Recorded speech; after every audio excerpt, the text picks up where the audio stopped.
Welcome back to the podcast, guys. Today we are joined by Nick Morolda, a VP of Solution and Service Delivery at Hive Streaming. Nick, welcome to the podcast. Thanks for having me. It's great to be here. So, Nick, could you tell me something about your background and what are you guys doing at Hive Streaming? Sure. So my background is I started on the production side of enterprise video operations, where I would run a lot of the front of house components of some of the largest. Anytime the CEO or a big executive would come and want to speak to the entire company, and you'd have a very sophisticated multi-camera setup and lighting and live sound reinforcement, I would be in charge of managing all of that and essentially producing the show. And from that and how I got into my current role at Hive Streaming, I moved into the more infrastructural aspects of video delivery and video experiences.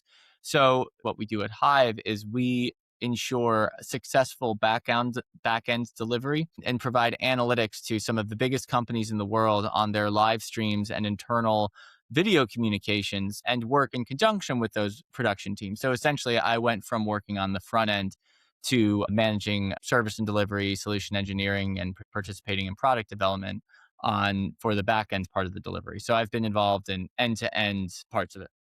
And when you sort of look at the employee engagement across the distributed teams, is there any big shift that you've seen in the last 2 to 3 years?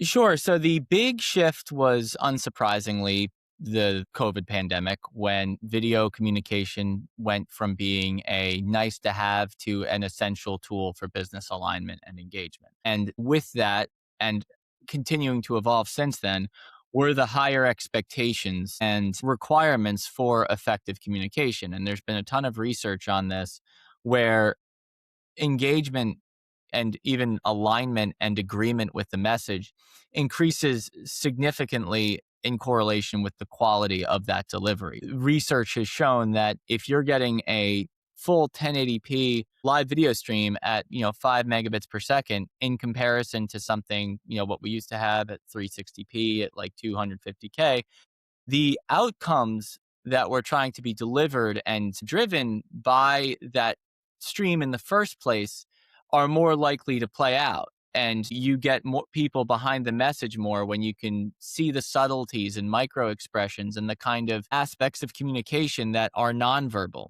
So what we try and do, and what we've seen and what the industry is trying to do, is really deliver on those expectations, not just quality for the sake of just seeing more pixels and seeing more frames per second, but really with the understanding that along with that quality comes better business outcomes. And that's why Hive and a lot of these partner platforms have become so ubiquitous in these huge enterprises that really need to drive organizational change at a pretty rapid clip.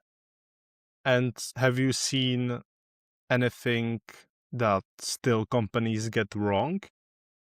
Sure. Yeah, I think that what we contend with most often is we have to evangelize the fact that quality is not just about, like I said, more pixels and more frames per second for the sake of itself, and that there is a tangible and monetary return on investment for investing in high quality video platforms and high quality video experiences, because they're of the real business outcomes that accompany that. And sometimes what we encounter is from IT departments is we just want to protect our network. We won't want anything to crash. So we would send the least amount of viable video quality if it's to ensure that stability. However, we make the argument, and what many of the companies are finally coming around to, and what some of the challenges have been convincing them that it is worth allocating additional bandwidth and even budget to making sure that these tools are operating at the highest possible quality. So, Nick, another question that I have for you is, when it comes to these high quality videos and communicating them, why is it such an important lever for engagement? And what happens inside of these organizations when video is reliable versus when it's inconsistent? Sure. So I would extend that question to include real life in-person interactions where how important is seeing somebody's facial expressions? How important is seeing body language and the subtlety of how people communicate non-verbally? Now, there's, I think, most of it. And the question off of that is how much of that is lost in low quality video streaming when you're just seeing a pixelated person and lower quality, less tonal inflection, less modulation in the voice. So there's a school of research called media richness theory that goes back to the mid 20th century, where the quality and effectiveness of the medium directly correlates to the outcome and retention and alignment and agreement with the message that's being communicated. So lever, and the reason it's so important is we have to put as much of that nonverbal communication back into this digital communication medium. Our clients and the organizations we work with are getting the alignment and agreement and engagement that are going to drive the business outcomes that they're trying to achieve by having these live streams in the first place, having these video conferences. They're clearly for a purpose. There's clearly something you want to communicate to your workforce. And we feel that the lever of the most effective communication is going to be the quality with which we're able to deliver it. So, what are the most common technical or organizational blockers that you see via video, and how do you remove them without breaking the network?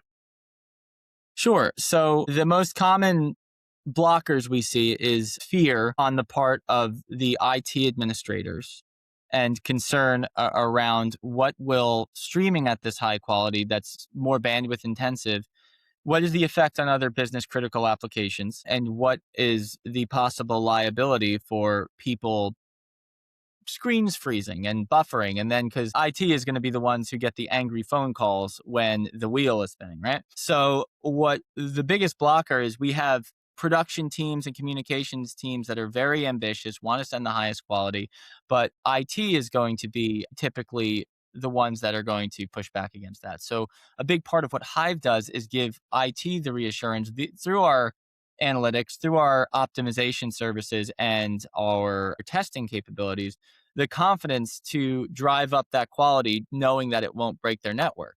That is always the challenge for us, is really reassurance and making people feel comfortable that not only is this high quality video streaming going to be safe, but also it's going to be critical for helping them drive the business forward. And ultimately, my argument to IT is this always makes you look very good, because for IT teams, nobody notices the stuff when it works. They only notice it when it doesn't work. But video streaming is a real opportunity for IT to showcase itself as being a medium for really effective communication. So I say this is the best advertisement for the stability of your network, because it's the one way that people really engage with it the most frequently. So, what are the 2 to 3 practices that prevent a low quality event from damaging trust internally? So the most important thing, I think, without getting into really deep technical best practices, which include effective, firewall whitelisting and bandwidth allocation and things like that, just, best practices from an implementation standpoint. From a strategic standpoint, what I can say is the biggest liabilities are going to be misalignment between the people hosting the events and IT, the ones responsible for delivering the video and the ones responsible for transmitting it. And when IT can get aligned behind the goals of why this stream is happening, it's always going to lead to the best outcome. The other is simply production practices, coaching your presenters on how to present, framing the camera properly, knowing, hey, maybe don't be on your mobile hotspot when you're talking to 100,000 people in the organization, learning how to speak a little bit, it's really soft skills on the part of the presenters and making them camera ready. And the other is making sure that the presentations are really tight. At the end of the day, it's kind of like showbiz, and you want to make sure you structure your message in a way that's going to be the most engaging, and you want to keep your calls lively and have different engagement tools even within the interface of the experience, chat, emoji responses, polling, anything you can do to keep your viewers on the hook. So there's a lot of really good practices you can do. And the point of what we do is to make sure that any of those practices that are put in place are not throttled or inhibited by limitations in network infrastructure. And when it comes to measuring the impact of video communication, what metrics do you actually trust, and what metrics are mostly noise, in your opinion? Sure. No, that's a great question. So I'll start with the one that is the most noisy. I think that is post-event polling because A, it's very subjective and people are not always honest because they're afraid that their polls are actually not always anonymous. So it's very difficult to get an accurate read on how it went. Hive has a lot of proprietary engage things that we can do with our plugin that we can use to measure engagement. We're not turning on anybody's webcams and seeing if they're walking away, nothing intrusive, but different player based data that we can use to aggregate and make some certain assertions about how engaged the employees were, whether the screen was in the background, whether the audio was muted, whether it was on a secondary browser. So there's some tangible metrics that we can use to draw some conclusions.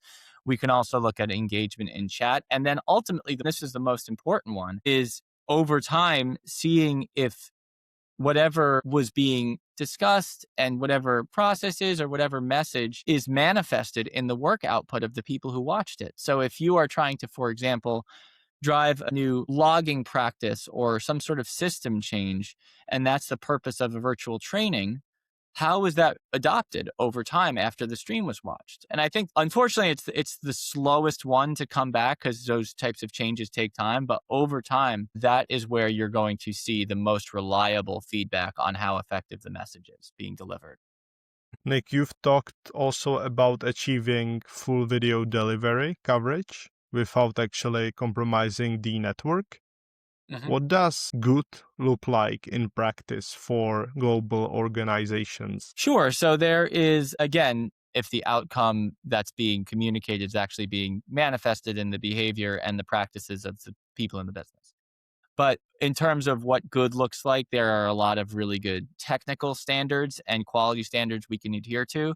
At Hive, we feel, and my opinion is that any internal communication that you watch from your company should look as good as anything you watch on your home screen. Anything that would not be acceptable for Netflix, I think should not be considered acceptable for internal video communication. Because at the end of the day, you're doing the same thing. You're communicating ideas. Again, it's showbiz a little bit. So we really try and hold and encourage our customers to hold themselves to the same standards that the big streamers would use. And looking ahead, how do you see AI changing internal video communication over the next few years? Sure. So there's a couple of different parts of the communication. I think that what we're seeing is definitely some pressure on content creators themselves for AI generated content, which the assertion is that it will replace people having to talk into webcams and actually having to have real human delivery.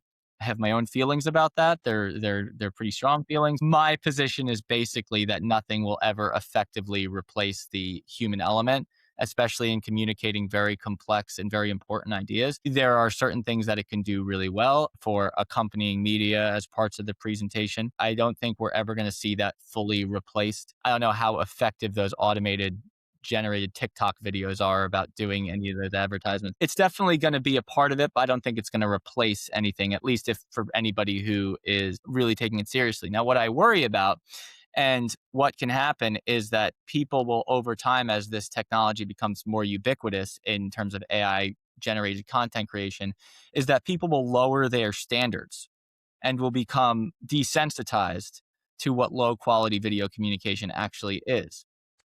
It will just pass right through them.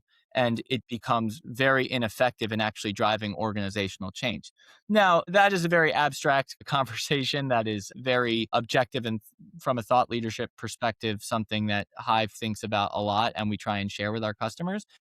But in terms of how we use AI, it's a lot of potential. A lot of our analytics are based on some of these predictive algorithms. We have a very sophisticated RAG model that we use to train our data and our analytics to ensure that the customer is not only getting data back, but also really usable data that is intelligent and suggestive. And that's where I really get excited because it is about articulating the best and most useful information in an aggregated way that makes sense based on all of the training data that we have.